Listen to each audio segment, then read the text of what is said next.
ठीक है, चलो अभी 3 क्वेश्चन बचे जो कॉस्ट ऑफ कैपिटल के हैं, ठीक है। उसके बाद will be able to start with capital structure theories, ठीक है। कैपिटल स्ट्रक्चर थियरी से स्टार्ट करेंगे। अभी जो तीनों क्वेश्चन है, तीनों कॉम्प्लिकेटेड क्वेश्चंस बचे हैं, ठीक है। तो पहले आ जाओ क्वेश्चन नंबर 16 पे।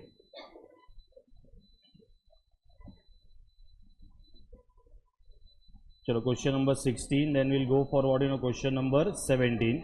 क्वेश्चन नंबर 17 और क्वेश्चन नंबर 21 जो है ना, ये तुम्हारे मॉड्यूल के क्वेश्चंस हैं, ठीक है। सो क्वेश्चन नंबर 16 पे आ जाओ, पहले स्टार मार्क करो। Question number 16 is a good question. चलो अच्छे क्वेश्चंस है, स्टार्ट करो। चलो देखो क्या दिया है। The following is the capital structure of RBT limited as on 31 March 2016, ठीक है। हमको दिया हुआ है दो चीज। सबसे पहले हमको क्या दिया हुआ है यहाँ पे, book value and market value, ठीक है। अभी रिटेन्ड अर्निंग्स का मार्केट वैल्यू नहीं दिख रहा है यहाँ पे। तो रिटेन्ड अर्निंग्स का मार्केट वैल्यू क्यों नहीं दिखेगा, क्योंकि उसका market value is a part of the market value of the share capital. तो शेयर कैपिटल के अंदर उसका मार्केट वैल्यू ऑलरेडी इनकॉर्पोरेटेड है, ठीक है। Then we are having equity shares of ₹10 each, retained earnings 11%, preference shares of ₹100 each and 14% debentures of ₹100 each, ठीक है। Market price of the equity share is ₹40 per share. ये क्या दिया है, 40 per share is what, ये P0 है। And it is expected that a dividend, expected word use किया है, expected that a dividend of ₹4 पर शेयर वुड बी डिक्लेयर्ड, ठीक है। तो 40 रुपीज जो ये P0 है, और जो हमें ₹4 दिया that is what, D1। Then the dividend per share is expected to grow at the rate of 8% every year. ये 8% क्या है, G ग्रोथ रेट है। Income tax applicable to the company is what is 40%। तो ये 40% कौन सा tax rate है, ये कंपनी का टैक्स रेट है, ठीक है। And the share holders personal income tax rate is 20%, ठीक है। इसको अंडरलाइन करो। ये किसके लिए काम आने वाला है, तो क्या ये क्वेश्चन में केई के आर दोनों सेम रहेगा कि अलग अलग आएगा, अलग अलग आएगा, ठीक है। क्योंकि हम लोग पहले केई कैलकुलेट करेंगे, फिर केई में से क्या करेंगे, पर्सनल टैक्स रेट एडजस्ट करेंगे। That means your K E and K R will not be same, ठीक है, ये चेंज हो जाएगा। Now you are required to calculate the cost of capital for each source of capital. उसके बाद बोला है कि हमें वैक कैलकुलेट करना है 2 बार, ठीक है। पहले on the basis of what, book value weights, and again on the basis of what, market value weights, ठीक है। तो बुक वैल्यू वेट्स में तो कोई प्रॉब्लम नहीं आएगा। मार्केट वैल्यू में एक नया चीज अपने को समझना पड़ेगा, क्योंकि यहाँ पे के and K are not same, ठीक है। तो मुझे बताओ इंडिविजुअल कॉस्ट ऑफ कैपिटल में क्या क्या कैलकुलेट करेंगे हम लोग, के ई, के आर, के पी, के डी, ठीक है। उसमें खाली के ई कैलकुलेशन करने का इंफॉर्मेशन दिया हुआ है, और के आर को कैलकुलेट करने का इंफॉर्मेशन है। के पी के बारे में कुछ भी नहीं बोला है, के डी के बारे में कुछ भी नहीं बोला है, ठीक है। तो के पी क्या रहेगा, K P coupon rate will be equal to K P, ठीक है। तो यहाँ पे तुम्हारा के पी में कोई भी जो है वो चेंजेस नहीं आएगा, लेकिन के डी में चेंजेस आएगा। सो हाउ विल कैलकुलेट के D over here, coupon rate minus tax, ठीक है। चलो पहले के ई का कैलकुलेशन करो, के ई का कैलकुलेशन करके दो पहले। फर्स्ट विल बी, चलो calculation of what of K E will be the first calculation. K E का जब भी हम कैलकुलेशन करेंगे, ठीक है, तो हमें यहाँ पे क्या क्या लगेगा, तो K E will be equal to what, K E will B D1 upon क्या करना पड़ेगा, अपॉन P0 प्लस G, ये लेना पड़ेगा। उसमें D1 बताओ कितना है,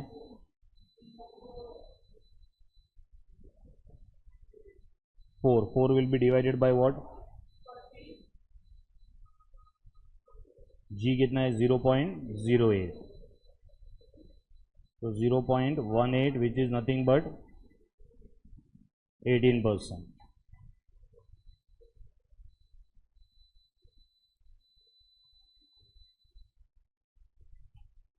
calculation of what of K R,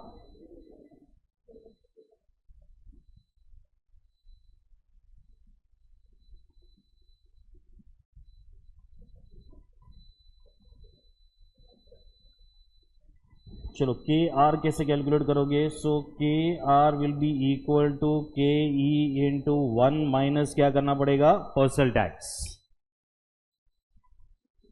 will be 18 minus directly personal tax का रेट क्या दिया हुआ है 20%.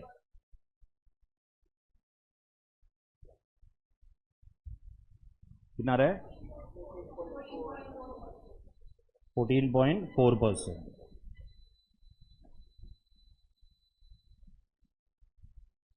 Third will be what will be calculation of KP.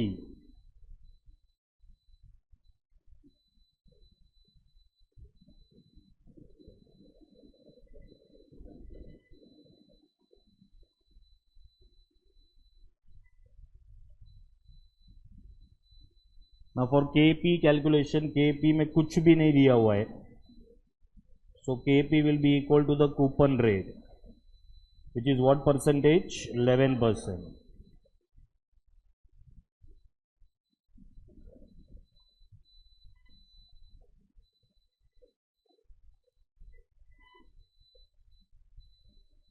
Then calculation of what of KD. KD में भी कुछ भी नहीं दिया है, तो KD will be equal to what coupon rate minus tax.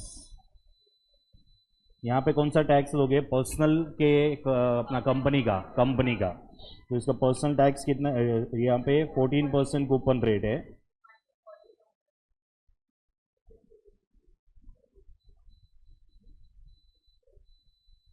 चलो ये आ गया 8.4%.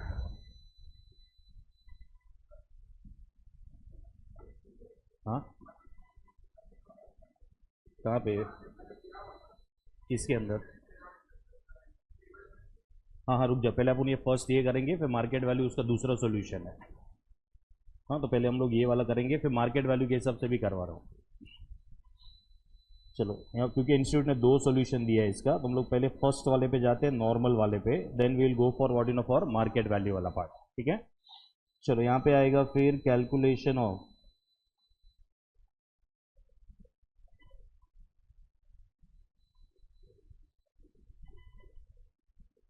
WACC KO as per book value weights. चलो इधर क्या क्या आएगा पहले सोर्सेस,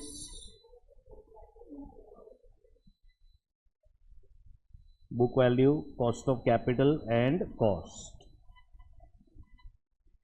सोर्सेज में पहला आएगा equity share capital, reserves and surplus, 11% preference share capital and 14% debentures.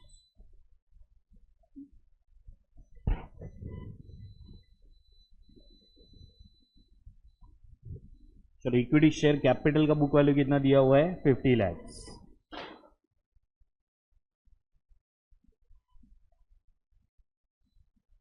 Reserves कितना है 13 लाख.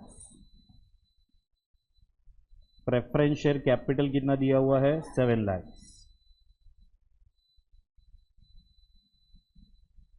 और लास्ट वाला डिबेंचर्स कितना आएगा 30 लाख. ये सब मिला के कितना हो गया भाई 1 करोड़.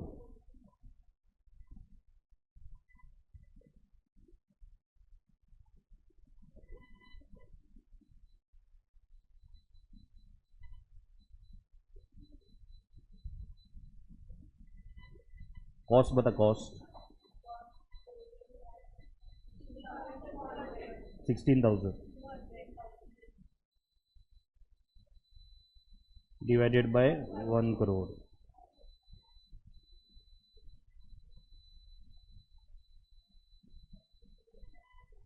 ठीक है 16 ले लो. 14.16%. अभी यही कैलकुलेशन के हिसाब से we will do the calculation of WACC as per what as per market value weights.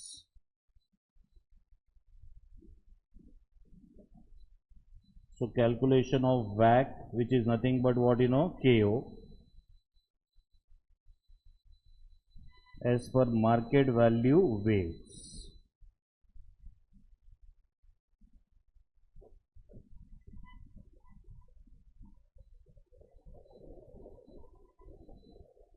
तो यहाँ पे आएगा पहले सोर्सेस. एक कैलकुलेशन का कॉलम डालना जरा.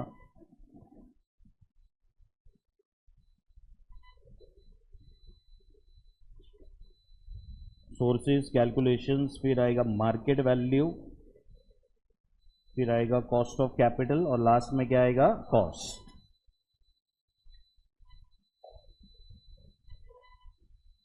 चलो अभी देखो मार्केट वैल्यू वेट्स में इंस्टीट्यूट क्या बोल रहा है मालूम है। अभी यहाँ पे हम लोग पहले लिखेंगे इक्विटी शेयर कैपिटल, ठीक है। अच्छा, इसके पहले के कोई भी क्वेश्चन में हमने रिटेन्ड अर्निंग्स को नहीं लिया हुआ था, ठीक है, लेकिन यहाँ पे अभी हम लोग रिटेन्ड अर्निंग्स लेंगे, उसका रीजन है। सेकंड, इसके अंदर थर्ड आएगा 11% प्रेफरेंस शेयर कैपिटल, 14% क्या आएगा इसके अंदर, डिबेंचर्स। मेरे को इंडिविजुअल कॉस्ट ऑफ कैपिटल बताओ जरा, के ई कितना है, के ई ये 18% है। Now K E and K R same in this question, के दे आर डिफरेंट। तो क्योंकि ये दोनों अलग अलग है, यहाँ पे अपने को जो है रिजर्व्स के लिए भी अपने को लेना पड़ेगा। तो उसका के आर का क्या कैलकुलेशन था अपना, 14.4%। ये कितना परसेंट है, 11। एंड ये लास्ट वाला कितना था, 8.4%, ठीक है। Now see, as I told you कि मार्केट वैल्यू जो है ना, यहाँ पे ये जो मार्केट वैल्यू दिया ना 1 करोड़, कितना दिया हुआ है, 5 लाख, ठीक है। ये मार्केट वैल्यू इक्विटी का है, इसके अंदर market value of the reserves and surplus भी इसके अंदर इंक्लूडेड है।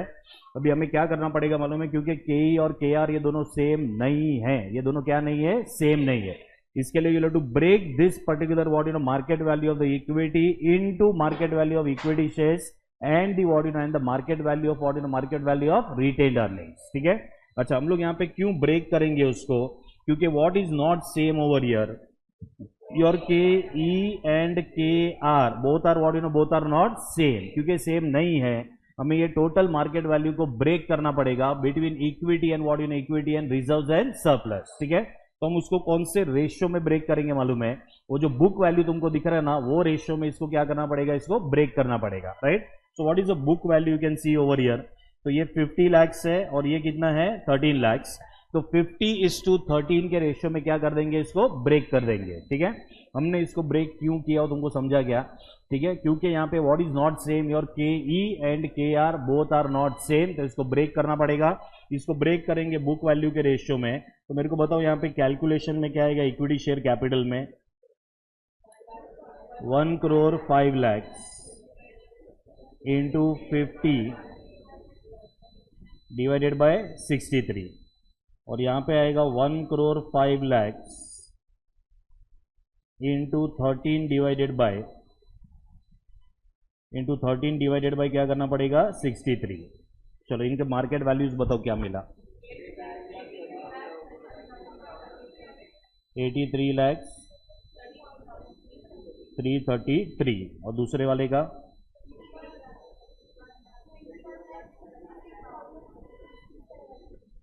667। चलो ये तो अपने को गिवन है। Market value of the preference share capital कितना है, 9 lakhs,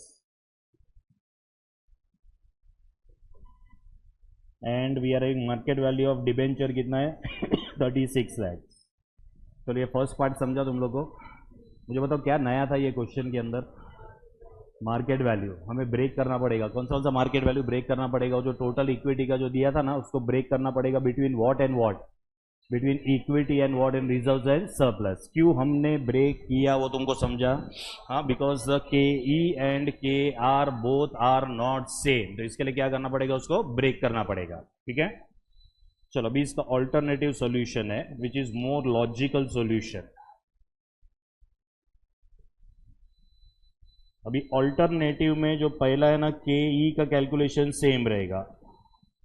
सो के ई हमने कितना निकाला था, 18%, this will not change. Second हमने निकाला था के आर, ये भी सेम रहेगा। तो दिस वॉज 14.what%, 4%, ठीक है, ये भी चेंज नहीं होएगा। लेकिन के पी एंड के डी विल चेंज, क्योंकि उसका टोटल मार्केट वैल्यू अपने को दिया हुआ है, ठीक है। तो यहां पे देखो के पी का कैलकुलेशन कैसे होएगा। So write down calculation of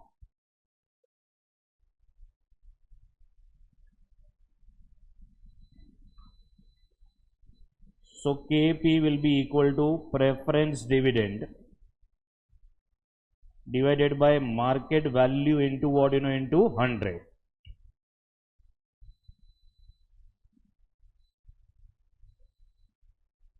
सो भी है ना, ये अपने को टोटल लेना पड़ेगा, total. So what is the book value of the preference share capital we are having? 7 lakhs. तो 7 lakhs का कितना परसेंट लेंगे हम लोग? 11%. This will be divided bye 9 lakhs. What is 9 lakhs? Is the total market value into क्या करेंगे? Into 100.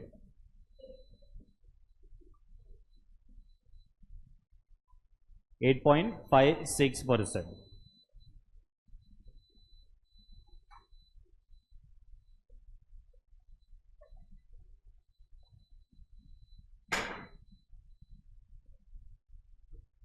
Calculation of क्या आएगा यहाँ पे? के डी.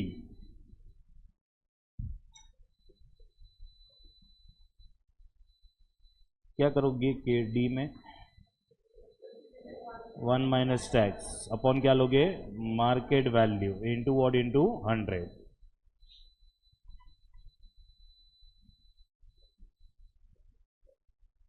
टोटल इंटरेस्ट लेना पड़ेगा. इसका बुक वैल्यू कितना है? 30 lakhs.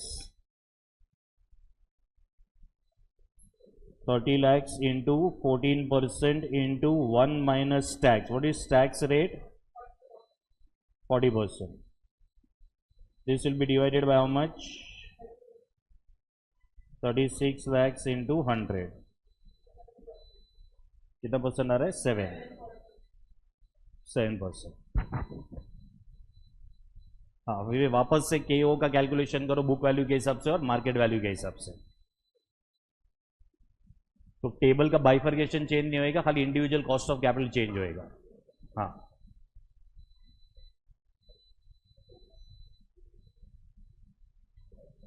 ये वाला ज़्यादा लॉजिकल है क्योंकि मार्केट वैल्यू भी है ना इसको. ये मेरे को बताओ दोनों में से ज़्यादा लॉजिकल कौन सा है? सेकेंड वाला, ये मार्केट वैल्यू वाला. आया 14.27. और मार्केट वैल्यू का सेम और बाइफर्केशन सेम ही रहेगा इक्विटी और रिजर्व्स का. खाली क्या चेंज होने वाला है? Individual cost of capital will change.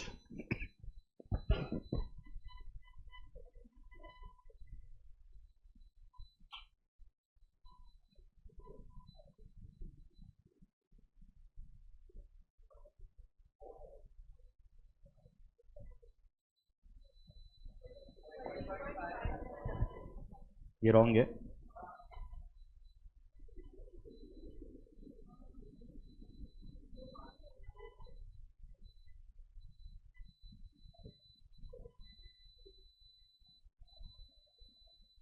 कितना रहा? 13 पॉइंट.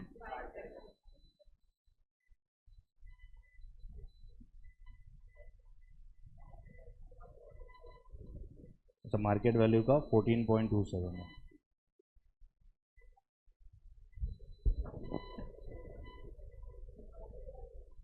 नहीं, दोनों करना पड़ेगा क्योंकि दोनों पूछा है ना. चलो 13.57 है और 14.27 है. These are the two percentages, book value as well as what? Market value.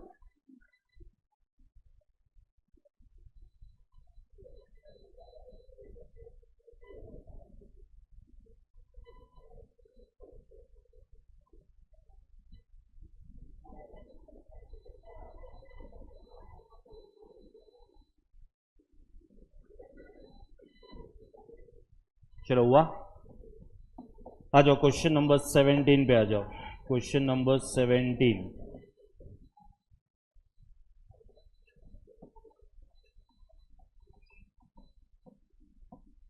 चलो अभी ध्यान से सुनना ही है, इसके अंदर 2-3 कॉम्प्लिकेटेड पार्ट्स है. ठीक है, understand this. Determine the cost of capital of best luck limited using book value and what you know and the market value weights. ठीक है, मतलब मैं 2 बार क्या कैलकुलेट करना है? यहाँ पे वैक का कैलकुलेशन करना है. पहला बुक वैल्यू के हिसाब से और then second is what you know as a market value. तो हमें क्वेश्चन के अंदर book value as well as market value both are given to us in the what you know in the question. Now we are having equity shares, retained earnings, preference shares and debentures. ठीक है, अगर हमें book value के हिसाब से जाना है तो हमें पहले क्या कैलकुलेट करना पड़ेगा? के ई. फिर क्या कैलकुलेट करना पड़ेगा? के आर. देन प्रेफरेंस शेयर्स का के पी एंड डिबेंचर्स का K D. Okay, then additional information is given to you. अभी एडिशनल इंफॉर्मेशन में पहले दिया है इक्विटी के बारे में. The equity shares are quoted at 130 per share, मतलब जो इक्विटी शेयर का जो मार्केट प्राइस चल रहा है वो कितना है 130, and a new issue is priced eight 125। अभी मेरे को बताओ ये क्या दिया हुआ है अपने को, यहाँ पे न्यू इश्यू का इंफॉर्मेशन है, मतलब ये ऑलरेडी इश्यूड रहेगा कि फ्रेश इश्यू आएगा, fresh issue. So what is this 125 issue price है, क्या दिया हुआ है ये issue price, and the shares will be fully subscribed, the flotation cost will be 5 per share, इसको भी अंडरलाइन करो। मतलब देखो क्वेश्चन में मार्केट प्राइस दिया है, फ्लोटेशन कॉस्ट दिया हुआ है, अगर तुमको याद रहेगा तो अगर मार्केट प्राइस और फ्लोटेशन कॉस्ट दोनों दिया है तो क्या काउंट करना है, फ्रेश इश्यू, ठीक है। तो यहाँ पे फ्रेश इश्यू जब भी हम कैलकुलेट करेंगे तो उसके अंदर नेट प्रोसीड्स लेना पड़ेगा, क्या लेना पड़ेगा, net proceeds. So what is going to be the net proceeds over here, 125 minus क्या करेंगे 5, so 120 का क्या आ जाएगा नेट प्रोसीड्स, ठीक है। इफ यू रिमेंबर देखो ये क्वेश्चन में ना के ई तो कैलकुलेट हो जाएगा, यहाँ पे हमें के आर का भी कैलकुलेशन करना पड़ेगा, और अगर तुमको याद रहेगा तो के आर के लिए फ्लोटेशन कॉस्ट कंसिडर होगा कि नहीं होगा, नहीं होगा। तो हमें जब भी के आर का कैलकुलेशन करेंगे तभी हमें क्या लेना पड़ेगा, इश्यू प्राइस लेना पड़ेगा। सो what is the issue price over here 125। So again my question is क्या के ई और के आर ये क्वेश्चन में सेम रहेंगे कि अलग अलग आएंगे, अलग अलग आएंगे, ठीक है। तो वापस ये क्वेश्चन में भी क्या करना पड़ेगा, वो जो मार्केट वैल्यू दिख रहा है तुम लोग को उसको ब्रेक करना पड़ेगा दो पार्ट में, ठीक है। That is between what you know between equity and retained earnings, ठीक है। क्यों हम ब्रेक करेंगे वो तुमको समझ में आ रहा है, क्योंकि K E and K R is going to be same और it is going to be different over here, different, ठीक है। चलो तो ये पहला इक्विटी का पॉइंट था। इक्विटी के पॉइंट में से हमको ये पता चला है कि यहाँ पे नेट प्रोसीड्स इक्विटी के लिए 120 है, लेकिन जब भी हम के आर का कैलकुलेशन करेंगे तो हम इश्यू प्राइस से क्या करेंगे, उसको डिवाइड करेंगे, ठीक है।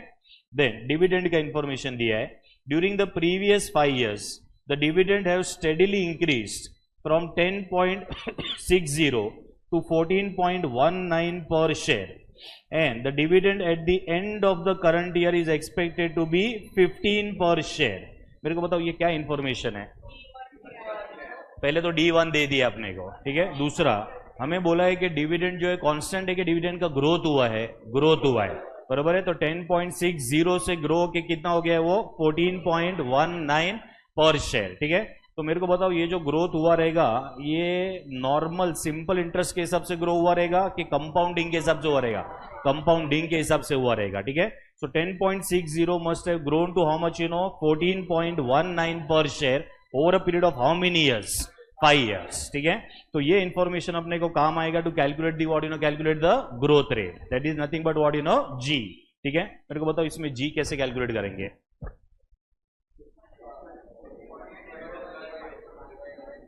मतलब 14.19 माइनस 10.60, अच्छा तुम लोग तुम्हारा फॉर्मूला यूज कर रहे हो, ठीक है। हाँ तो मेरे को तुम्हारा फॉर्मूला यूज करके बताओ, चलो तुम लोग को क्या मिल रहा है, what is the growth rate you are getting by using your formula. जो लोग को फॉर्मूला नहीं आता टेंशन लेने का जरूरत नहीं है, ठीक है। We have to use trial and error, क्या यूज करना पड़ेगा यहाँ पे, ट्रायल एंड एरर, ठीक है, बहुत सिंपल है। तो अगर फॉर्मूला आता है तो डायरेक्टली फॉर्मूला से करो, otherwise we'll have to use something called as what, trial and error, ठीक है।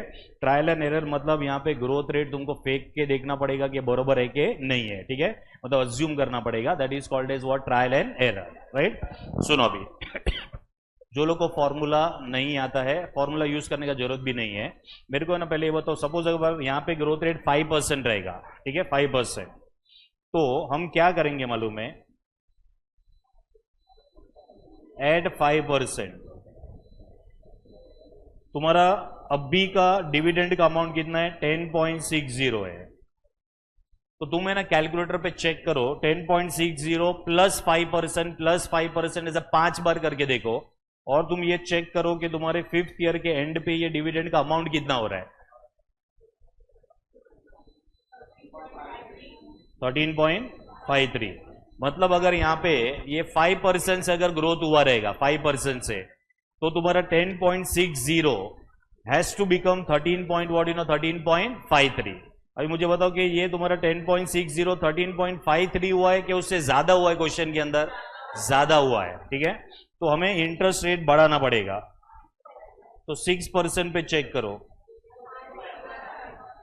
चलो 10.60 प्लस 6% प्लस 6%, ऐसा कितनी बार करना पड़ेगा? 5 टाइम्स, ठीक है। तो कितना हो रहा है? 14.19 एग्जैक्ट आ रहा है तुम लोग को, ठीक है। सो 14.19 अगर 6% के हिसाब से हो रहा है, then what is the growth rate that is involve over year is 6%, ठीक है। तो 6 जो है यहाँ पे 6% is nothing but is what it is a growth rate. ये जो मेथड यूज करेंगे इसको बोलते हैं ट्रायल एंड एरर। क्या बोलेंगे हम लोग उसको? ट्रायल एंड एरर, ठीक है। अभी देखो उसके फॉर्मूला में, मतलब जो तुम लोग फॉर्मूला यूज करते हो ना, ये कभी काम आता है मालूम है? जब भी एग्जैक्ट रेट रहेगा तभी, ठीक है।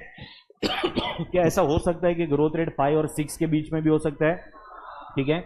इन दैट केस हमें क्या यूज करना पड़ेगा मालूम है? Trial and error. ये अपने को यूज करना पड़ेगा, जो आगे कैपिटल बजटिंग में समझेगा कि ट्रायल एंड एरर क्यों ज्यादा फ्रूटफुल होएगा फॉर डूइंग एनी कैलकुलेशन। क्योंकि अगर दो रेट के बीच में आएगा तो trial and error will help you to what you to find out the rate, ठीक है। चलो यहां पे ये कंक्लूड होता है कि जो ग्रोथ रेट है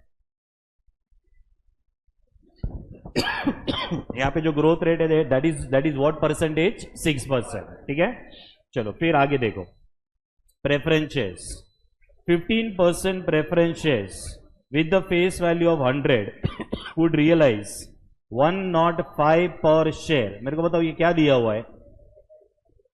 नहीं रियलाइज बोला है, ये रियलाइज मतलब आज तुम 100 रुपए का प्रेफरेंस शेयर इशू करोगे तो तुम्हें 105 रुपए में तुम उसको इशू कर सकते हो। So this is your net proceed, this is what your net proceeds, ठीक है। तो ये भी जो है ये तुम्हारा फ्रेश इशू हो जाएगा।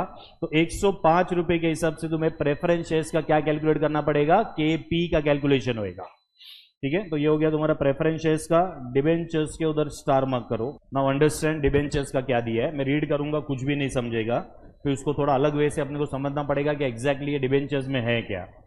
The company proposes to issue 11 year. What do mean by 11 year? मतलब रिडीमेबल डिबेंचर्स, ठीक है। रिडीमेबल डिबेंचर्स का लाइफ कितना है यहाँ पे? 11 years. 15% debentures is the name of the debenture. 15% debenture मतलब कूपन रेट कितना रहेगा? Coupon rate 15%। But the yield on the debentures of similar maturity and the risk class is 16%, ठीक है। इसको पूरा अंडरलाइन करो। yield on the debentures of similar maturity and risk class is what you know is 16%. Flotation cost is what you know is 2%. तो ये बताओ मेरे को, ये ऑलरेडी इश्यूड है कि फ्रेश इश्यू है? फ्रेश इश्यू है ना, फ्लोटेशन कॉस्ट दिया हुआ है, मतलब it is what you no it is a fresh issue. Corporate tax rate is what you know is 35%. Ignore the dividend tax and flotation cost would be calculated on the face value. Normally flotation cost किसके ऊपर calculate होता है? Issue price. लेकिन एक question में दिया कि flotation cost किसके ऊपर अप्लाई करना है? फेस वैल्यू, ठीक है। What will be the face value of the debenture? कुछ बोला नहीं है तो 100, ठीक है। तो 100 के ऊपर हम लोग क्या करेंगे? यहाँ पे 2% का फ्लोटेशन कॉस्ट अप्लाई करेंगे। 2 रुपीज पर debenture will be what you know will be the ये अपना फ्लोटेशन कॉस्ट होएगा, ठीक है। Now you tell me what is the name of the debenture? 15%। तो यहां पे जो डिबेंचर्स इश्यू हो रहे हैं ना, उसका जो कूपन रेट है ना, कूपन रेट वो 15% है। क्या है वो? 15%, ठीक है। सपोज तुम इन्वेस्टर हो, यू आर इन्वेस्टर, तुमने अगर एक डिबेंचर बाय किया तो 100 रुपीज जो फेस वैल्यू है उसके ऊपर 15% तुमको इंटरेस्ट मिलेगा, ठीक है। So what will be the interest पर डिबेंचर? कितना मिलेगा तुम लोग को? 15 रुपीज पर डिबेंचर तुम लोग को इंटरेस्ट मिलेगा, ठीक है ना। सपोज अगर तुम्हारा ये इनकम 15 रुपीज है, you are expecting 15% return. You are expecting how much? 15% return, ठीक है। तो तुम ये डिबेंचर के लिए कितना अमाउंट पे करोगे? तो 15 को डिवाइड करना पड़ेगा बाय 15%। चलो कितना आएगा? 100 आएगा।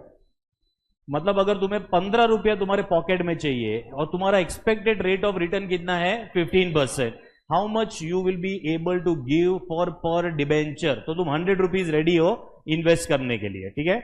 अभी ये क्वेश्चन के अंदर एक वो लोग ने वर्डिंग यूज किया है that the yield on the debentures of similar maturity and the risk class is what you know is 16%। मतलब जो डिबेंचर होल्डर है उनको 15 रुपया इंटरेस्ट तो चाहिए ही चाहिए, लेकिन उनका जो एक्सपेक्टेड रेट ऑफ रिटर्न है वो 15% नहीं है, इनका एक्सपेक्टेड रेट ऑफ रिटर्न 16% है। बराबर है, मतलब तुम्हें 15 रुपया अगर कमाना है और तुम्हारा एक्सपेक्टेड रेट ऑफ रिटर्न अगर 16% है, तो तुम कितना पर डिबेंचर पे करोगे? 93.75। बराबर है, मतलब अगर तुम्हें इन्वेस्टर को 16% रिटर्न देना है, तो क्या तुम्हें डिबेंचर को 100 रुपए पे प्राइस करना पड़ेगा कि 93.75 में बेचना पड़ेगा? 93.75, तभी जाके तुम्हारे हाथ में 15 रुपया आएगा, और तुम्हारा जो रिटर्न रहेगा that will be what percentage? It will be 16%। ठीक है, वापस एक बार रीड करो, देखो अभी तुमको समझेगा। The company proposes to issue 11 year 15% debenture. ठीक है, मतलब 15% is going to be the coupon rate, but the yield on the debentures of similar amount, sorry on similar maturity and the risk class is what you know is 16%। मतलब investor को 15% कमाने का है कि 16% कमाने का है? 16%। तो अगर तुमको तुम्हारे हाथ में 15 रुपया चाहिए, लेकिन ये जो 15 रुपीज है ये 16% के हिसाब से तुमको मिलना चाहिए, means how much you will be ready to give for the debenture? 93.75। मतलब कंपनी को ये डिबेंचर 100 रुपए पे इश्यू नहीं करना है, कंपनी को डिबेंचर कितने पे इश्यू करना पड़ेगा? 93.75। तो 93.75 विल बिकम इश्यू प्राइस। क्या बन जाएगा ये? Issue price. ठीक है, लेकिन कंपनी में इसमें 2 रुपए का फ्लोटेशन कॉस्ट भी दिया हुआ है, सो कंपनी के हाथ में नेट प्रोसीड्स कितना आएगा भाई? 91 पॉइंट कितना आएगा? 75। ठीक है, तो ये तुम्हारा 91.75 क्या बन जाएगा? Net proceed. What is an in the question that is given to you? 11। What will be the redemption value? बताओ जरा। 100। कुछ भी नहीं बोला, मतलब redemption will be at par. ठीक है, तो ये 100 हो जाएगा, और अपने पास बाकी सारे डिटेल्स अवेलेबल है। हम यहाँ पे के डी का कैलकुलेशन कर सकते हैं। What will be the formula that will be use for calculating K D in this question?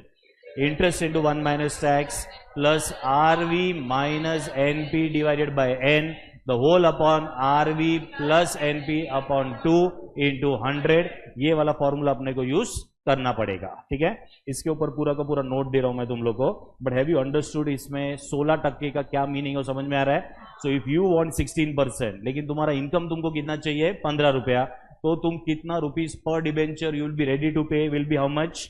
93.75। मतलब कंपनी को डिबेंचर कितने में इश्यू करना पड़ेगा? 93.75, वरना you will not by the debentures, you will not by the debenture. तो company इसको issue price क्या प्लेस करेगा? 93.75। 2 रुपए का फ्लोटेशन कॉस्ट रहेगा, कंपनी के हाथ में पैसा कितना आएगा? 91.75। चलो, अभी अंडरस्टूड दिस? ठीक है, चलो इसके अलावा अपने पास और कोई इंफॉर्मेशन नहीं है। टैक्स रेट कितना दिया क्वेश्चन में? 35%। ठीक है, तो 2 चीज अपने को यहाँ पे कैलकुलेट करना था, एक तो अपने को डिविडेंड का कैलकुलेशन है, और दूसरा डिबेंचर का इश्यू प्राइस। ठीक है, राइट डाउन। चलो पहले नोट लिखो, देन वी विल स्टार्ट। चलो पहले डिविडेंड को लेके लिखो।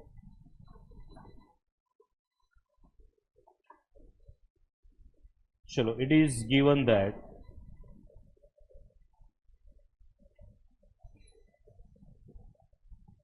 the past dividends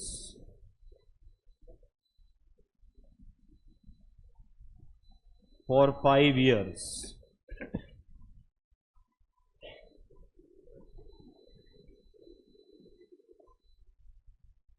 have grown from 10.60 to 14.9.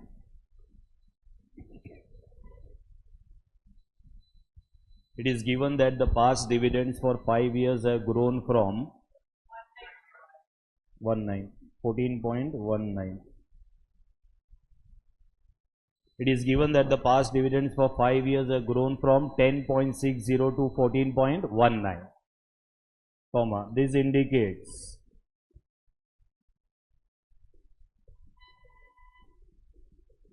that there is constant growth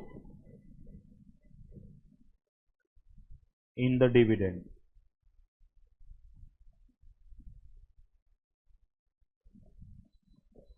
So comma, this indicates that there is constant growth in the growth in the dividend by using trial and error method.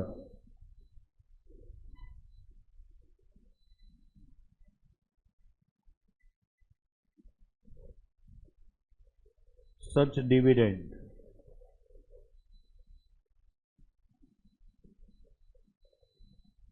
will grow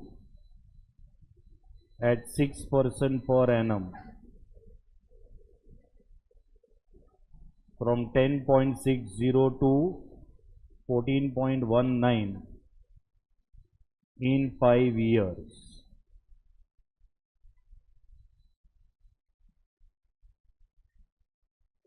Therefore, G is equal to 5%. Sorry, 6%. Therefore, G will be equal to what? In equal to 6%. 1 plus R raised to n वाला जो formula use करते हो ना, वो वाला use करना है. Trial and error ही यूज करता है इंस्टीट्यूट. नहीं ना, अगर you are comfortable with the formula you can do it, otherwise most of the time they will give the hint. एक बार कैपिटल बजटिंग में जाने तो तुमको समझ जाएगा कैसे ये रेट पूरा का पूरा काम करता है. वो बोल.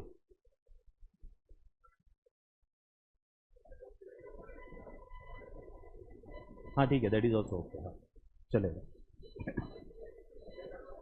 देखो मैं है ना फॉर्मूलाज के अंदर नहीं जाता हूं because everybody does not know the formula. इसके लिए मैं बार बार कोई भी फॉर्मूला में नहीं जाने वाला हूं. हाँ अच्छा, लेकिन तुमको एक मिनट तुमको फॉर्मूला वाइज जाना है पूरा का पूरा, क्योंकि मैं फॉर्मूला वाइज नहीं जाता हूं, क्योंकि सबको फॉर्मूलाज नहीं आते रहते. इसके लिए I am not going formula wise. हाँ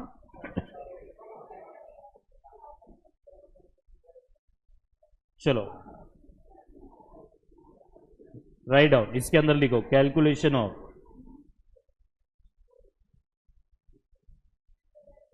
हाँ वो मैं सिखाऊंगा कैपिटल बजटिंग में. उसके लिए इंटरपोलेशन यूज करना पड़ेगा. ठीक है, अभी वो बोलने के लिए इंटरपोलेशन है, लेकिन वो क्रॉस मल्टीप्लिकेशन है. तो ऐसा कोई भी तो ऐसा कोई भी मेथड से तुमको डरना नहीं है, सब कुछ हो जाएगा. ठीक है, चलो calculation of what calculation of K E दिया हुआ है अभी. So K E will be equal to D1 upon net proceeds plus G.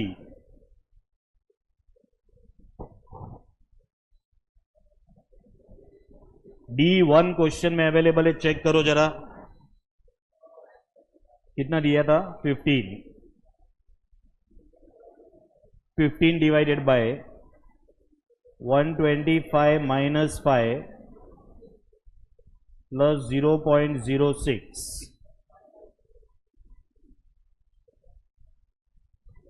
15 divided by 120 plus 0.06 18 point.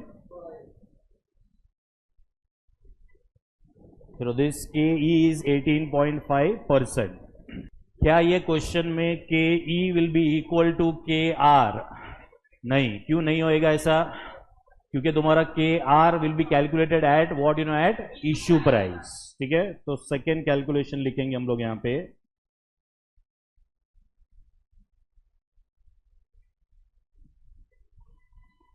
Calculation of KR. So KR will be equal to D1 upon issue price plus G.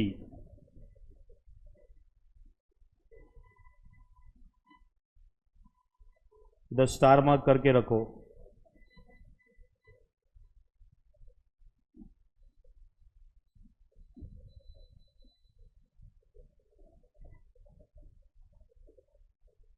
चलो यहाँ पे D1 वही आएगा 15 will be divided by 125 plus 0.06.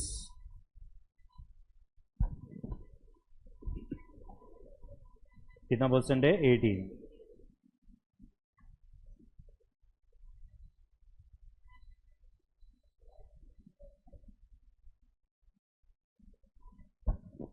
चलो first हम लोग ने क्या कवर कर लिया है कि ई का कैलकुलेशन हो गया है, के आर का कैलकुलेशन हो गया है. ठीक है, चलो अभी सीक्वेंस में देखो क्या दिया हुआ है बाद में. प्रेफरेंस शेयर्स दिया है. प्रेफरेंस शेयर्स ना, प्रेफरेंस शेयर्स में बोला है 15% preference shares with the face value of 100 would realise 105 per share, ठीक है। तो यहां पे calculation of K P, so K P will be equal to preference dividend divided by net proceeds into 100। Preference dividend का face value 100 है और उसका जो कूपन रेट है वो 15% है। दिस वुड रियलाइज 105, मतलब net proceeds will be 105 into 100. So 15 divided by 105 into 100, 14.29%.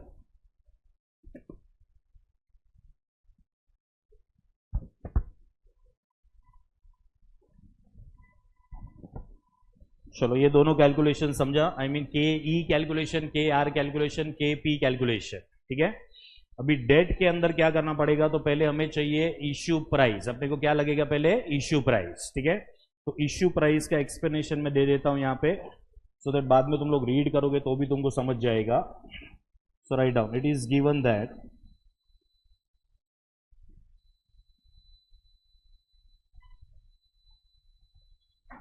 company will issue 15% debentures of face value 100.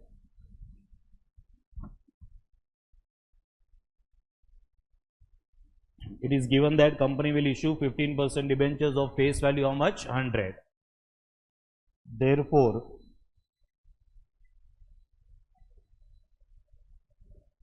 investor will get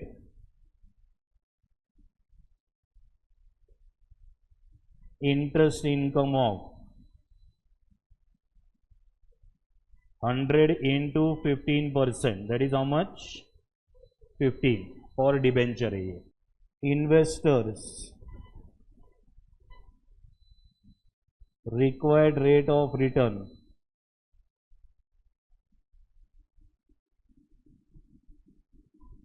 on similar debentures is 16%। तो यहां पे दिया investors required rate of return on similar debenture is how much, 16%।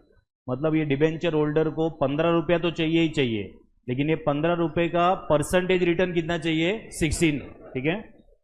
So which means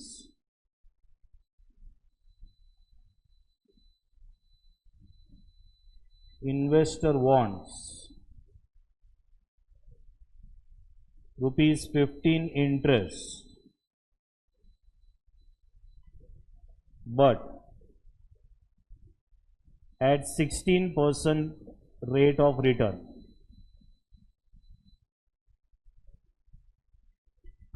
So which means investor wants ₹15 interest but at 16% rate of ordinary rate of return.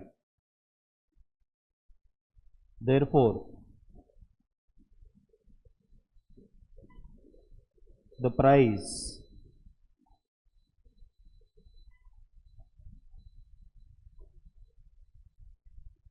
debenture holder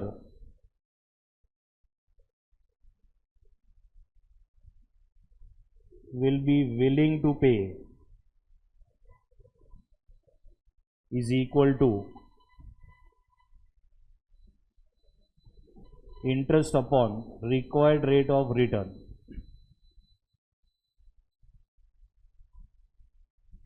which is equal to 15 rupees divided by, what is the required rate of return, 16%. So 93.75। ये note read करोगे तो समझ जाएगा ना। So the price debenture holder will be willing to pay is only how much, 93.75. Therefore, company has to issue the debentures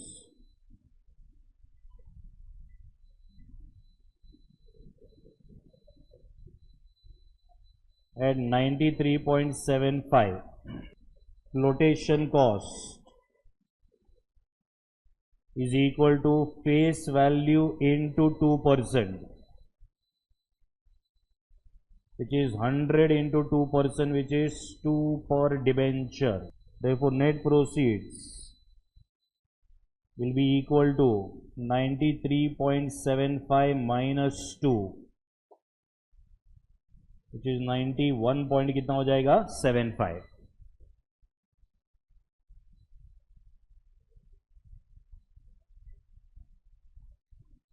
चलो बाकी का details बताओ मेरे को. व्हाट इज RV 100, कुछ बोला नहीं है, मतलब redemption will be at what you know at par. N is equal to how many years? 11 years.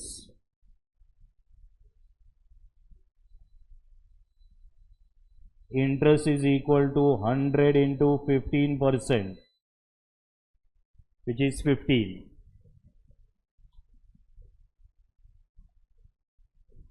Interest into 1 minus tax. What is the tax rate? 35. So 0.35.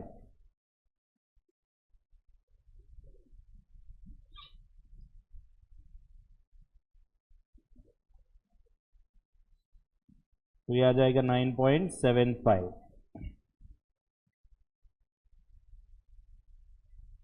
ये पूरा एक्सप्लेनेशन समझा क्या लिखा है ये?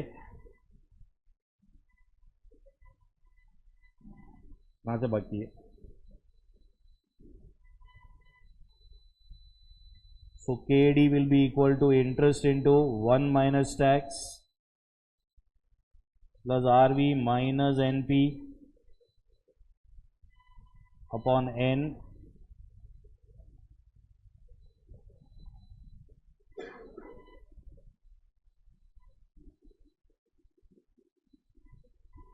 the whole upon RV plus NP divided by 2 into 100.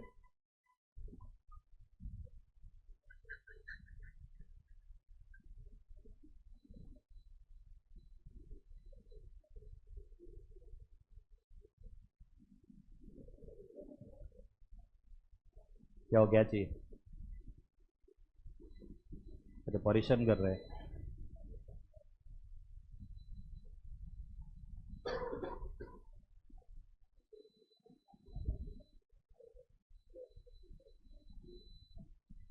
$10.985.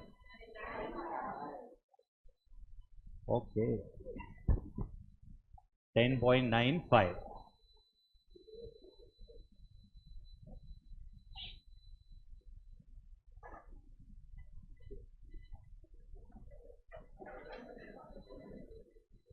चलो भी पूरा मसाला रेडी कर लिया है. अभी 2 बार बैक कैलकुलेट करना है, एक बुक वैल्यू के हिसाब से और एक मार्केट वैल्यू के हिसाब से. Sources, book value, cost of capital, cost.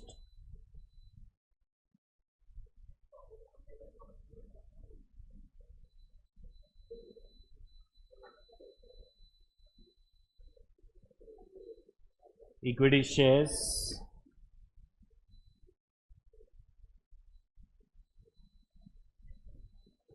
retained earnings,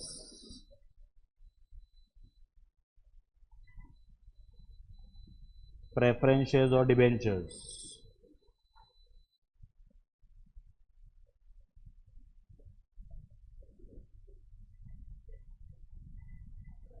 चलो 1 crore 20,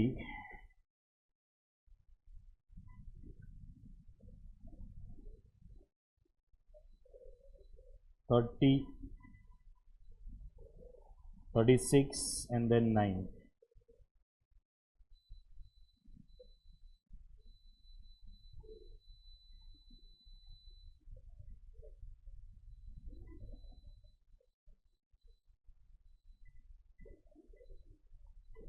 टोटल बताओ.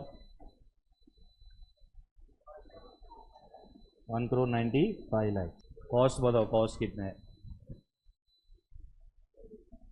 33,990. 33,72,990. ये बुक वैल्यू हो गया, अभी मार्केट वैल्यू के हिसाब से करना पड़ेगा।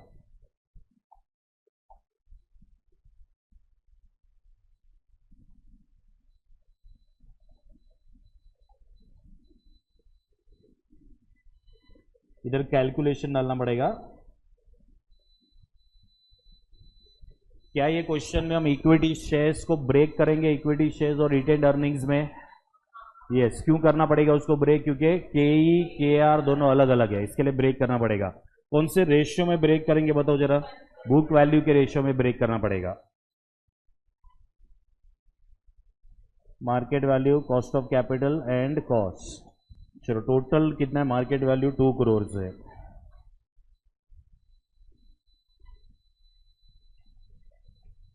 सो 2 crore into 120 bye 150,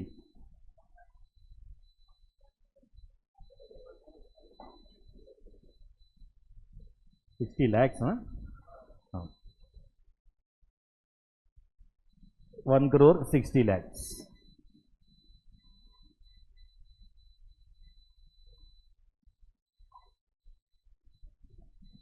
$30 by 150,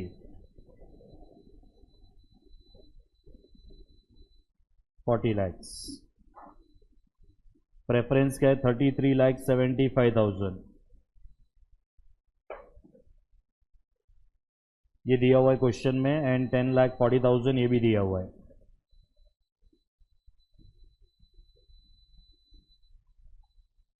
market value का टोटल बताओ।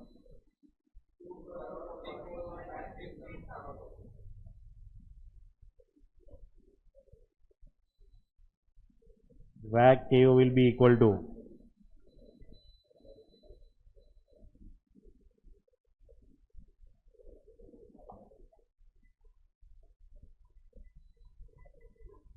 कॉस्ट कितना रहा है?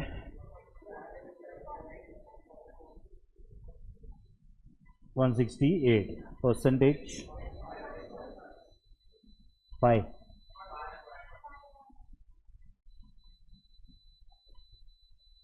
चलो 17.51।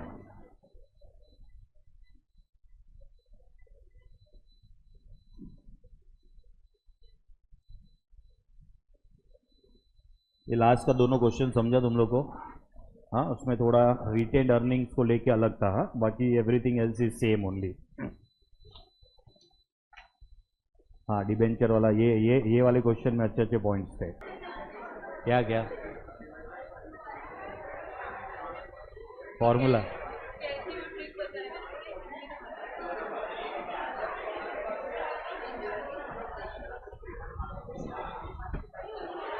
कौन सा फॉर्मूला सिखा रहे हैं? कंपाउंडिंग का?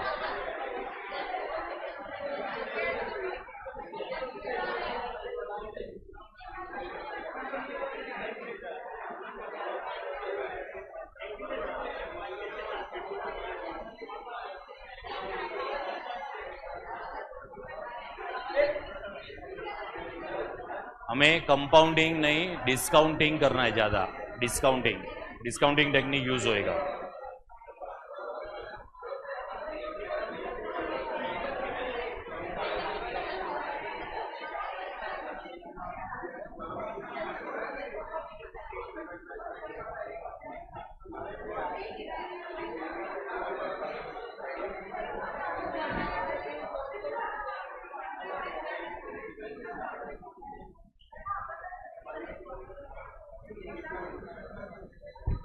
चलो ये क्वेश्चन नंबर 23 पे आ जाओ। चलो क्वेश्चन नंबर 23।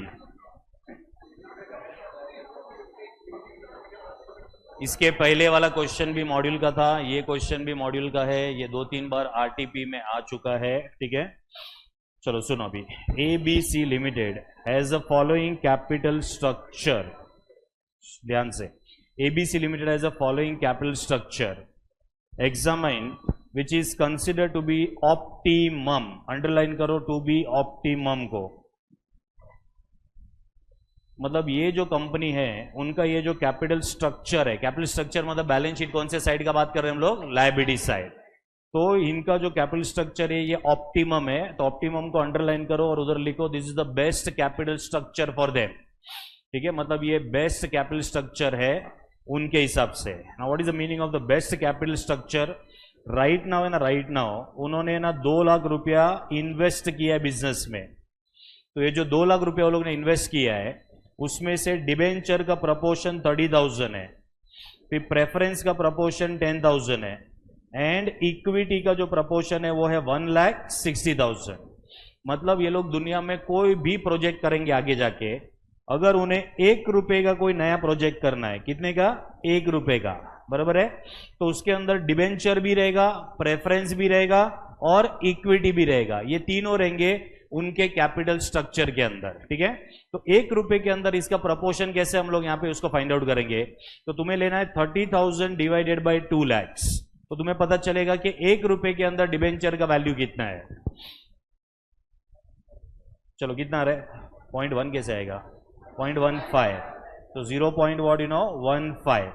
उसका मतलब है वो लोग को कल जाके 1 रुपए का अगर नया प्रोजेक्ट करना है तो 0.15 वो लोग कहां से लेंगे मालूम है? From the debentures. फिर प्रेफरेंस के पास से कितना लेंगे? तो 0.05, एंड 0.80 कहां से लेंगे? तो इक्विटी में से लेंगे, ठीक है। तो यहां पे इनका ऑप्टिमम कैपिटल स्ट्रक्चर का मतलब ये है, कल जाके उन्हें कोई भी नया प्रोजेक्ट करना है, ये ही प्रपोर्शन में वो लोग क्या करेंगे? फंड्स को रेज करेंगे। मतलब अगर कल जाके 1 रुपए का नया प्रोजेक्ट करना है तो 0.15 किसके पास से लेंगे? डिबेंचर। 0.05 कहां से लेंगे? फ्रॉम प्रेफरेंस, एंड 0.80 खुद का पैसा रहेगा, that is from what you no, that is from equity, ठीक है। The company share has a market price of 23.60, ये हमें P0 दिया हुआ है। Next year the dividend per share is 50% of the year 2017 का EPS, बराबर है। मतलब ये हमें क्या इंफॉर्मेशन दिया है? नेक्स्ट ईयर का डिविडेंड मतलब क्या? D1। तो D1 कैसे कैलकुलेट करने के लिए बोला है? तो वो लोग बोल रहे हैं कि D1 जो रहेगा, वो जो EPS है ना, EPS नीचे पूरे के पूरे डब्बे में EPS दिया हुआ है अपने को। तो जो 2017 का जो EPS है ना, वो 2.36 है, ठीक है। इसमें से वो लोग 50% क्या करेंगे? डिविडेंड बांटेंगे। दैट मीन्स तुम्हारा D1 कितना हो जाएगा? D1 1.18, ठीक है। चलो अभी ये लोग बोल रहे हैं कि the following is a trend of the EPS for the preceding 10 years which is expected to continue in the what you know in the future, ठीक है। मतलब 2008 से लेके 2017 तक का EPS अपने को दिया है। क्या ये EPS कांस्टेंट एवरी ईयर कि ये EPS इंक्रीजिंग EPS है? इंक्रीजिंग, ठीक है। तो क्या तुम सोच सकते हो कि इसके अंदर क्या ग्रोथ रेट इन्वॉल्व रहेगा? 10%। तो कैसे पता चलेगा मालूम है? पहले ये फर्स्ट का देखने का और लास्ट का देखने का तुमको पता चल जाएगा। अरे समझे कि नहीं समझे? ठीक है, तो 1 + 10% करो तो 1.1 आएगा, 2.15 + 10% करोगे तो 2.36 आएगा। मतलब the growth rate is what you know is constant, ठीक है। अगर ऐसा नहीं समझ रहा है तो 1 से चालू करने का, 10% ऐड करते जाने का और लास्ट तक देखने का कि 2017 में क्या तुम्हें 2.36 आ रहा है क्या कैलकुलेटर पे। मतलब the growth rate is what you know is constant over year, and what is the growth rate that is involved in the question is what you know is 10%। Hello, ये समझा? ये पॉइंट समझा? ठीक है, तो ये हमें क्या क्या दे रहा है मालूम है? ये हमें ग्रोथ रेट दे रहा है। So what is the growth rate involved over year is 10%। D1 अपने को दे दिया। What is D1? 1.18, ठीक है। चलो फिर the company issued new debentures, underline करो न्यू डिबेंचर्स को। तो मुझे बताओ आगे जाके अगर ये लोग कोई प्रोजेक्ट करे तो नया डिबेंचर इशू करना पड़ेगा। तो ये जो डिबेंचर्स है ये ऑलरेडी इशूड लेने के कि फ्रेश इशू लेने का? Fresh issue, carrying 16% rate of interest, ये कूपन रेट है। And the current market price of the debenture is 96। मतलब जो नए डिबेंचर्स रहेंगे वो 96 रुपीज पे क्या करने पड़ेंगे? इश्यू करने पड़ेंगे, ठीक है। Then the preference shares ₹9.20 with the annual dividend of 1.1 per share were also issued। मतलब प्रेफरेंस शेयर्स भी क्या हो जाएंगे? न्यू इश्यू होंगे, ठीक है। उसमें तुम्हें प्रेफरेंस डिविडेंड का अमाउंट दे दिया है 1.1 and they are going to be issued at what you know at 9.20।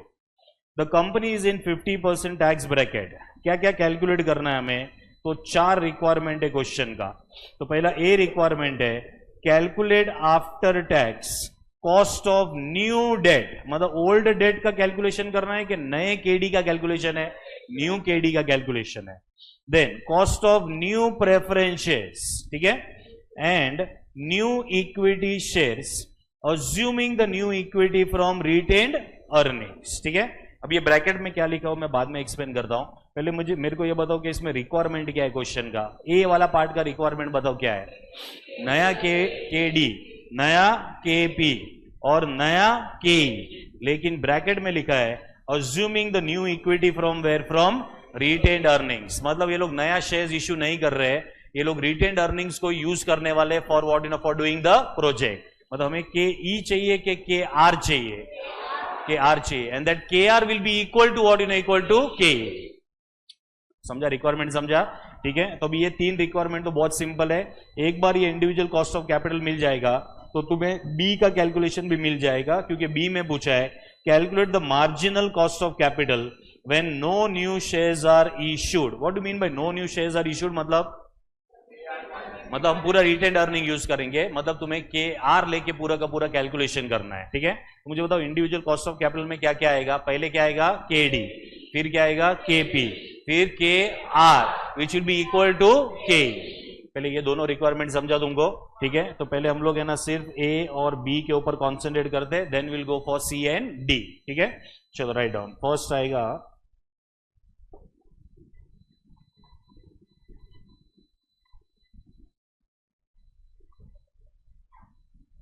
Calculation of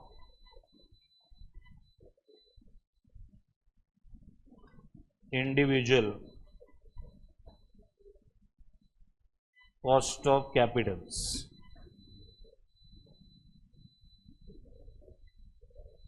इसके अंदर फर्स्ट आएगा, क्या पूछा गया है अपने को, फर्स्ट के डी पूछा है। सो फर्स्ट आएगा कैलकुलेशन ऑफ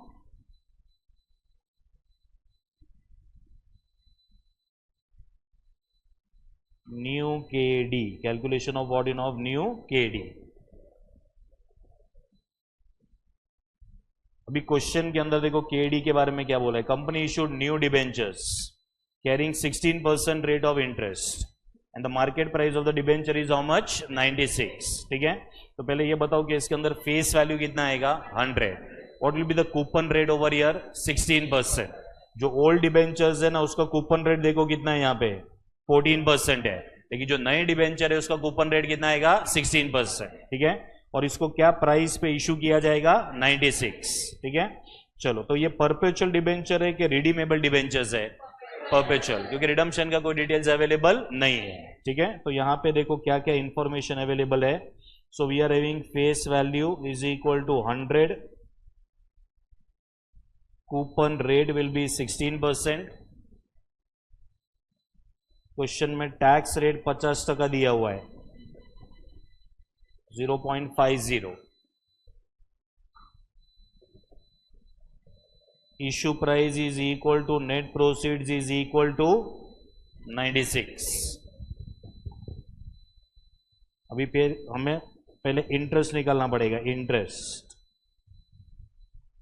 100 इंटू 16%, फिर आएगा interest into 1 minus tax, so 16 into 1 minus 0.50, so this will be how much, 8। हाँ, फिर KD निकलेगा, KD will be equal to interest into 1 minus tax divided by net proceeds into 100,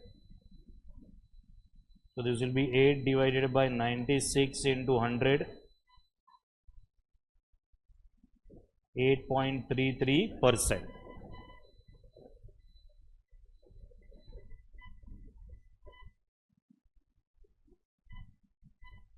चलो के D का calculation समझा, के डी का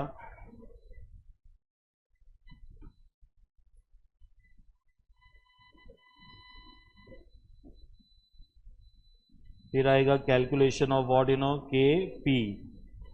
अभी के पी के लिए तो सारा डिटेल्स डायरेक्टली दे दिया क्वेश्चन के अंदर।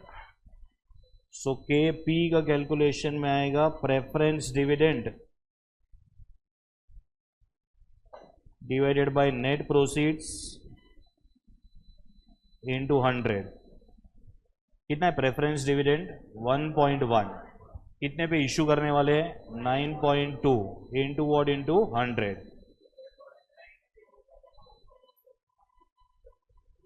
तो यह आ जाएगा 11.96%।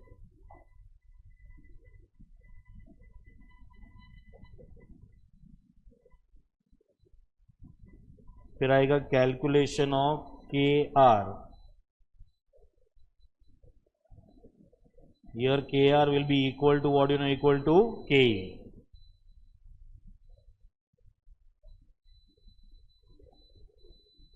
तो KE का फॉर्मूला यूज करना पड़ेगा अपने को, KE का, ठीक है। So KE will be equal to D1 upon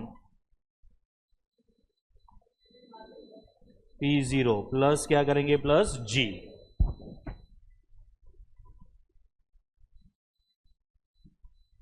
चलो D1 कितना आएगा, D1 1.18, P0 कितना दिया हुआ है 23.6 प्लस ग्रोथ रेट इज 0.10,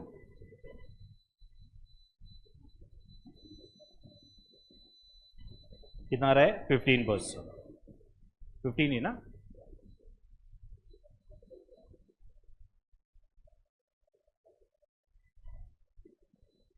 चलो ए पार्ट का कैलकुलेशन हो गया है, ए पार्ट का, ठीक है। अभी बी पार्ट में बोला है कि हमें क्या कैलकुलेट करके देना है, इसका वैक कैलकुलेट करके देना है, ठीक है। तो बी पार्ट में आएगा calculation of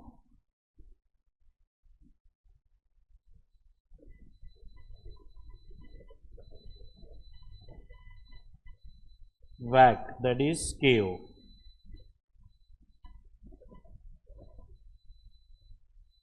for the new project. कैसे पता चला कि हम न्यू प्रोजेक्ट के लिए वैक कैलकुलेट कर रहे हैं, मार्जिनल बोला है उधर, क्या बोला है वहां पे मार्जिनल, ठीक है। मतलब नए प्रोजेक्ट का कॉस्ट अपने को कैलकुलेट करके देना है, ठीक है। क्या तुम्हें पता है कि नया प्रोजेक्ट का वैल्यू क्या है, मतलब कितने का नया प्रोजेक्ट कर रही है, अपने को पता है क्या, नहीं, that amount is not given to us, ठीक है। तो हमें यहाँ पे क्या करना पड़ेगा, उनमें थोड़ा चेंजेस करना पड़ेगा। तो पहले मैं इधर लिखूंगा सोर्सेस। तो सोर्सेज में क्या आएगा, क्या हम नया शेयर्स इशू कर रहे हैं कि रिटेन्ड अर्निंग्स से कर रहे हैं, रिटेन्ड अर्निंग्स। तो सोर्सेज में लेने का रिटेन्ड अर्निंग्स,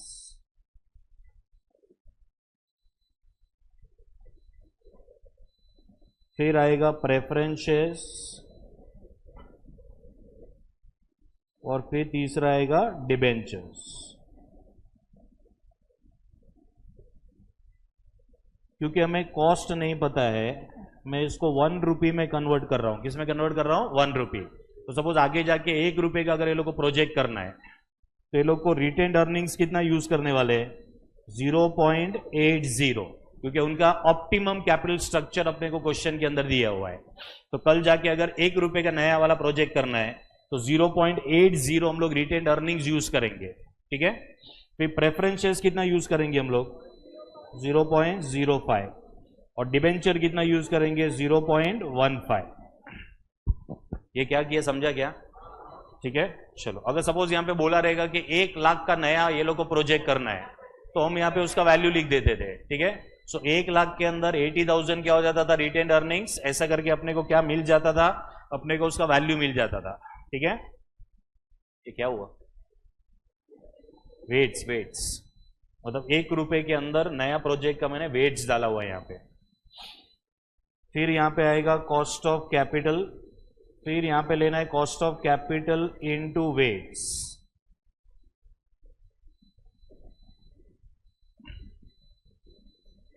रिटेन्ड अर्निंग्स है 15%, प्रेफरेंस का कितना आया था 11.96,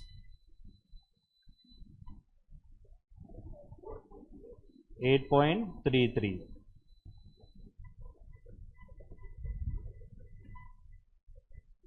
यार ये खेल रहा है क्या तुम लोग,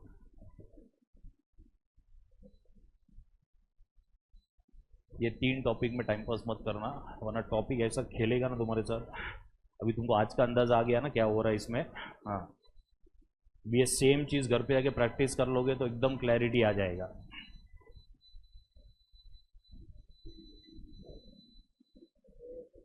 अच्छा, इसे परसेंटेज प्रेस मत करना तुम लोग, मतलब 15 इंटू 0.80 करो, क्योंकि 1 रुपी में है सब कुछ। जब कर दिया है तो बाद में इंटू 100 करना बस।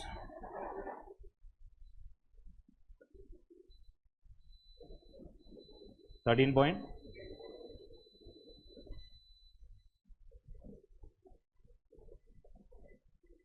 सो के हो जाएगा 13.84 है कि 5 है, 85%। चलो चलो, मतलब जो भी नया प्रोजेक्ट हम करेंगे उसका जो केओ आएगा विल बी 13.85%।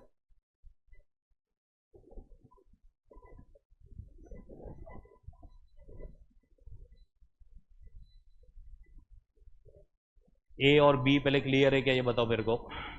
ठीक है, अभी सी रीड करके बताओ व्हाट इज द रिक्वायरमेंट। चलो सी का कैलकुलेशन करके दो मेरे को। अगर कोई कैलकुलेशन करेगा संडे को मैं ब्रेकफास्ट कराएगा उसको। संडे को लेक्चर है ना, हाँ, तो ब्रेकफास्ट मेरी तरफ से। सी वाला कैलकुलेशन करके दो। क्या दे रहा है? नहीं नहीं, उसका आंसर परसेंटेज में नहीं है बेटा, पहले सी का आंसर देना है। सी का पहले, सी का क्वेश्चन क्या है कोई समझा सकता है पहले?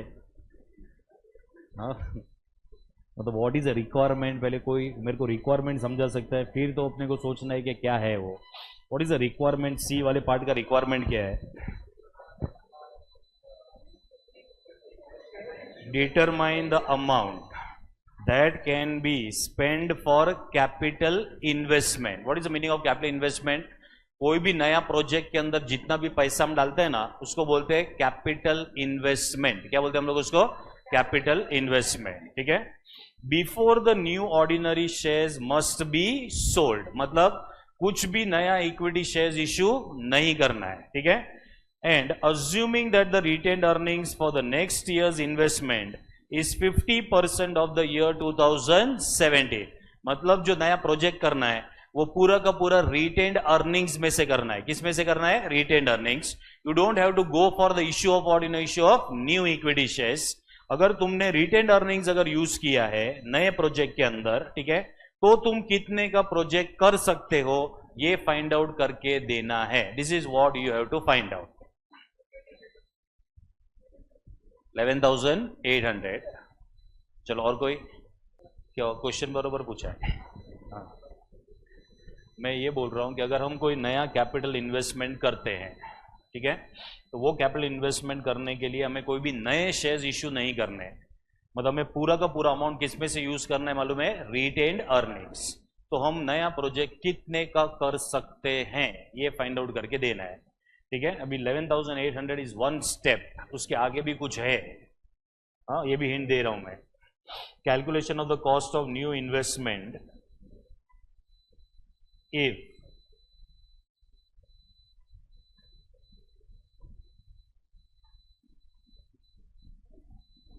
retained earnings are used,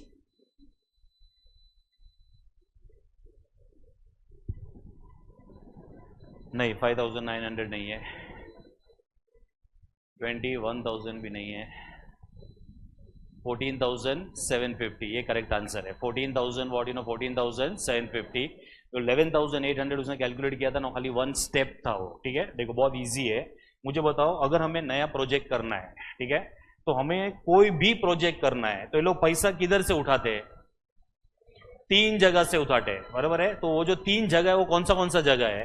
तो पहले आएगा सोर्सेस, कोई भी प्रोजेक्ट करना है, ठीक है, तो ये वाला जो प्रोजेक्ट है उसमें वो लोग रिटेन्ड अर्निंग्स यूज करने वाले हैं।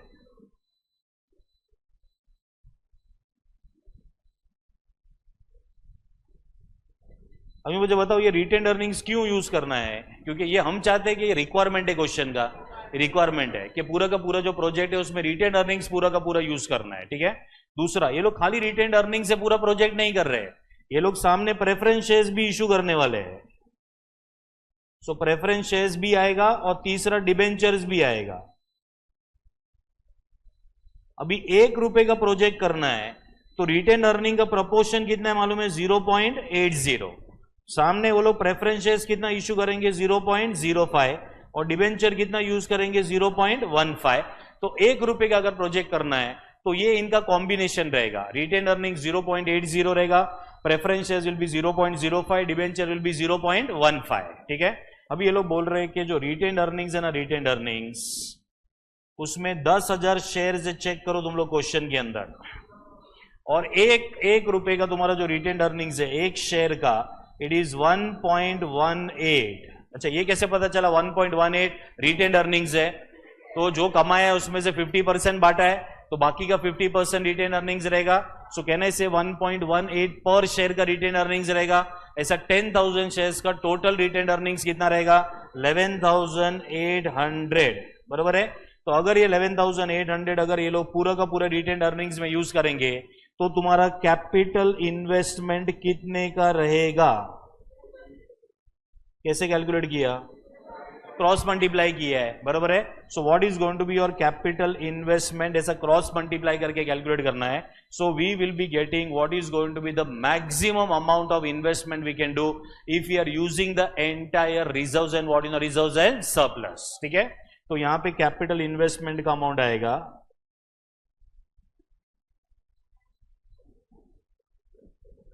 so capital investment will be equal to 11,800 divided by 0.80 into 1। ये क्रॉस मल्टीप्लीकेशन किया। ठीक है, तो कितने का आएगा? 14,750। चलो अभी मेरे को बताओ 14,750 है क्या? इतने का नया प्रोजेक्ट कर सकते हैं। कितने का नया प्रोजेक्ट कर सकते हैं? 14,750 का। किसमें से इतने का प्रोजेक्ट कर सकते हैं? Retained earnings. अभी इससे ऊपर का अगर तुम्हें कोई प्रोजेक्ट लेना है तो क्या तुम रिटेन अर्निंग से कर सकोगे कि तुम्हें नया इक्विटी शेयर्स इश्यू करना पड़ेगा? नया इक्विटी शेयर्स इश्यू करना पड़ेगा। ठीक है, मतलब 14,750 तक कोई प्रॉब्लम नहीं आएगा, रिटेन अर्निंग्स पूरा का पूरा यूज कर सकते हैं। इसके ऊपर अगर कुछ भी करना है तुम्हें, अगर इसके ऊपर कोई भी खर्चा करना है तो you will have to go for what go for the new equity shares. ठीक है, तो 14,750 का अंडरस्टैंडिंग क्लियर है? ठीक है, पहले इसको कॉपी करो। चलो सी पार्ट को,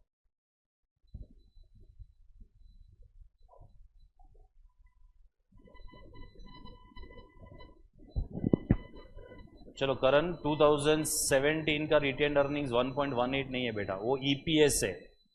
2.56 जो दिया ना क्वेश्चन में, 2.36 वो ईपीएस है। वो ईपीएस में से हमने बांटा है 1.18 बांट दिया है, तो रिटेन अर्निंग्स आएगा बाकी का 1.18। और ऐसा कितना शेयर्स के लिए है? So it is for 10,000 shares. तो नया प्रोजेक्ट हम कितने का कर सकते हैं? 14,750। इसमें रिटेन अर्निंग्स पूरा यूज कर सकते हैं हम लोग।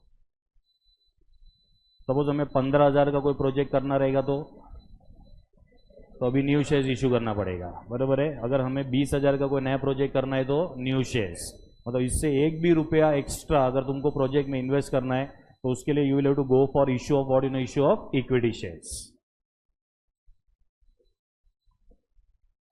क्या ये टॉपिक तुम लोग साथ में खत्म कर रहे हो?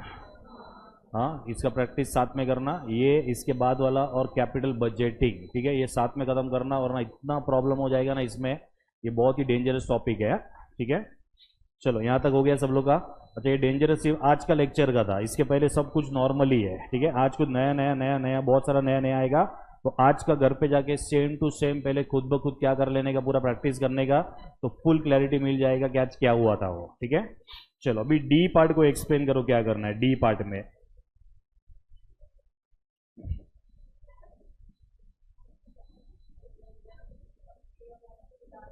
हाँ, अभी अगर ये अमाउंट से ज्यादा का प्रोजेक्ट करना है तो क्या करना पड़ेगा? तो हमें नया इक्विटी शेयर्स इशू करना पड़ेगा। तो उसके वजह से क्या होएगा?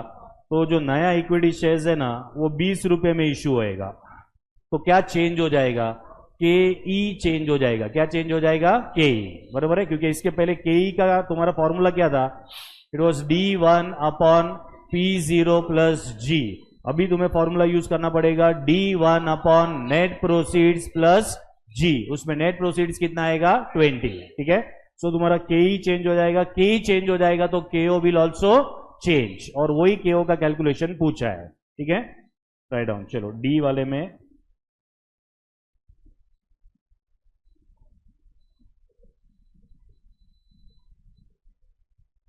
कैलकुलेशन ऑफ न्यू केओ,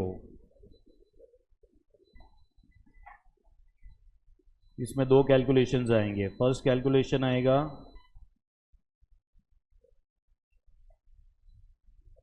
calculation of new K E. So now here K E will be equal to D1 upon क्या लेना पड़ेगा, net proceeds plus g. D1 change नहीं होएगा, 1.18 ही रहेगा, लेकिन अभी शेयर्स कितने में इशू होंगे, 20, plus growth rate is 10%, 9 15.90।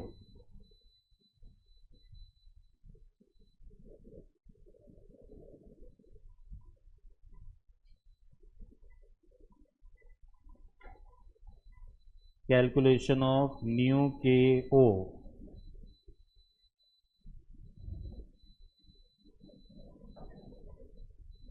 Sources, weights, cost of capital into weights. अभी इधर सोर्स में आएगा equity share capital, preference shares, debentures.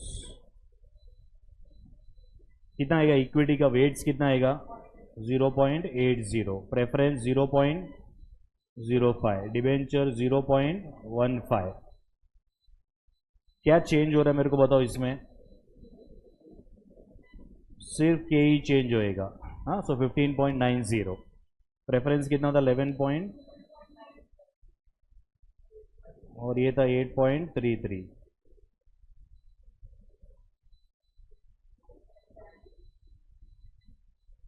$14.563,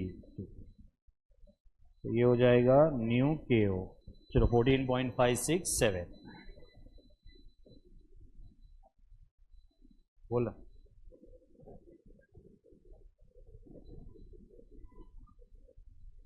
to 2017 का अर्निंग्स का 50% इज रिटेन्ड अर्निंग्स, ऑब्वियसली।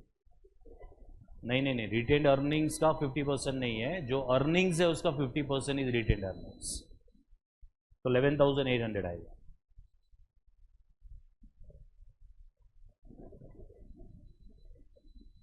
चलो और कुछ बाकी है इसके अंदर, क्वेश्चन 24 बाकी है क्या अपना,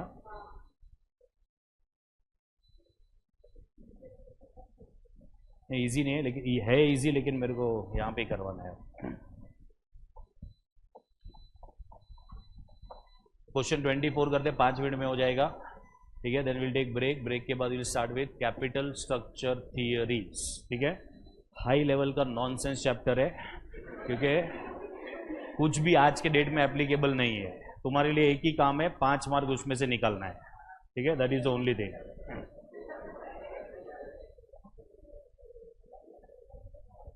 चलो क्वेश्चन नंबर 24।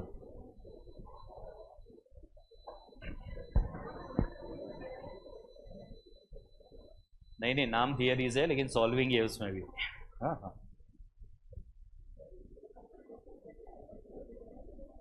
जैसे इकोनॉमिक्स में कैसा होता है, थियरी, लॉ ऑफ डिमांड, फिर लॉ ऑफ सप्लाई, ऐसा सब जो था ना, इसमें ऐसा थियरीज है कुछ जो तुम्हें समझना है, ये ऐसा ऐसा है।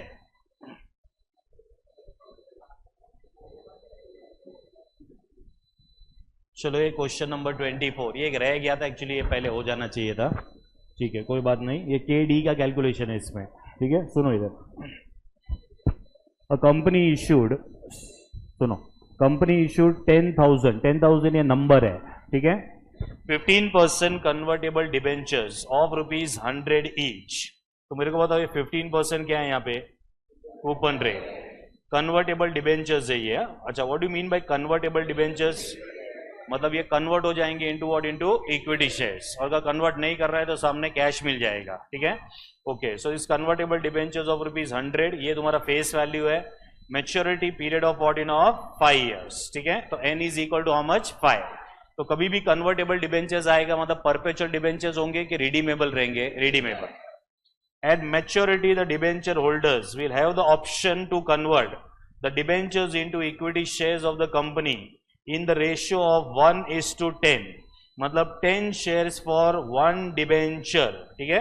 मतलब जब भी इसका रिडम्पशन का टाइम आएगा तो एक डिबेंचर के सामने कितने शेयर्स दिए जाएंगे, 10 शेयर्स यहां पे दिए जाएंगे। The current market price of the equity share is ₹12 each. What do mean by current market price? आज, ठीक है, P0 is how much? 12।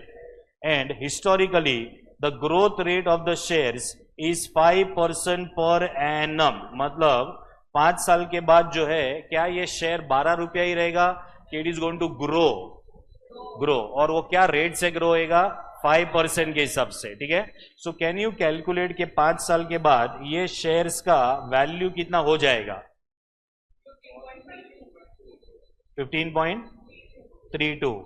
So can I से कि डिबेंचर होल्डर्स के पॉइंट ऑफ व्यू से उनको एक शेयर मिलेगा जो 15.32 का रहेगा, ऐसा वो लोग को 10 शेयर मिलने वाले हैं। सो 153.20 उनको मिलेगा एक डिबेंचर के सामने। So this becomes RV, this becomes what redemption value. Hello, नहीं समझा ये?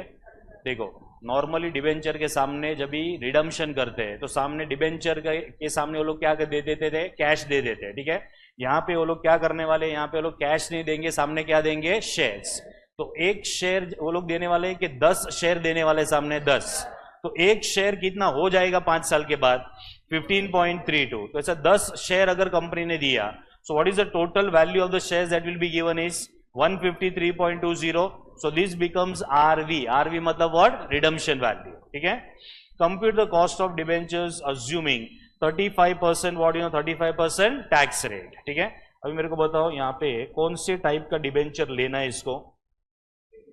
रिडीमेबल, ठीक है। तो रिडम्पशन का सारा डिटेल्स है क्या चेक कर लेते हैं। तो फेस वैल्यू पहले कितना आएगा यहाँ पे? 100। What is a coupon rate? 15%।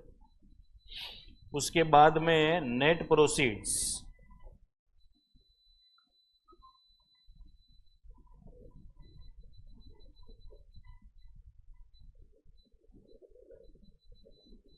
Check करो दिया है क्या कुछ?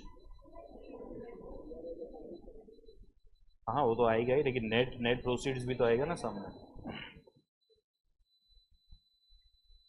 एक मिनट रुक जाओ जरा, ये अटक गया है। हाँ अभी देखो यहाँ पे बोला है द कंपनी इशूड, बोला है ना, इशूड मतलब आज तो कंपनी डिबेंचर इशू कर रहा है, तो कुछ भी नहीं बोला है कितने में इशू किया, मतलब it is going to be issue at what at par, ठीक है। तो नेट प्रोसीड्स में भी आएगा 100। फिर रिडम्पशन वैल्यू आएगा। So redemption value will be how much? 153.20, which is 15.32 into 10 shares.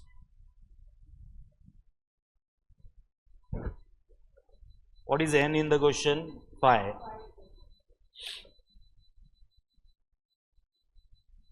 What is the tax rate? 0.35। पहले इंटरेस्ट निकलेगा 100 इंटू वॉट परसेंट? 15। ये 15 हो गया।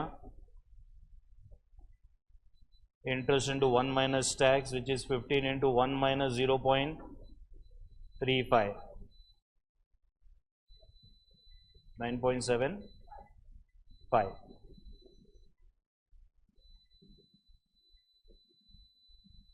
KD will be interest into 1 minus tax plus RV minus NP divided by N the whole upon RV plus NP divided by 2 into 100.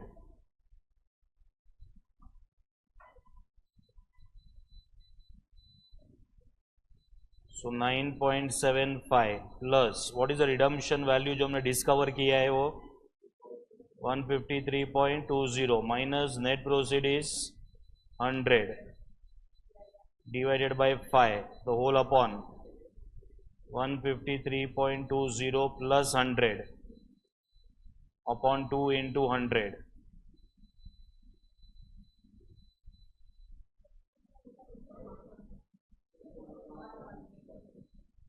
16 point कितना आ रहा है 11।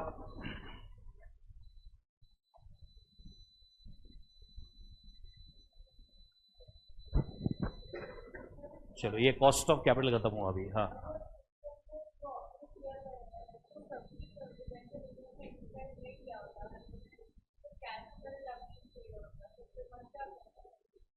तो cash में कैसा होएगा, तो जो भी कैश का अगर तेरे को रिडम्पशन वैल्यू नहीं दिया तो एट पार लेना पड़ेगा।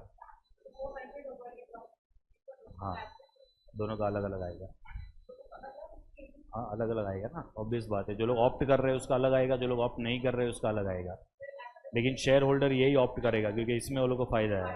हाँ तो they will go for this. तो ये तो कंपनी ने एनालाइज किया, शेयर होल्डर भी तो एनालाइज करेगा ना कि उनके लिए क्या बेनिफिशियल है, तो वो लोग यही ऑप्ट करेंगे। इसके लिए इसके अंदर यही दिया हुआ है।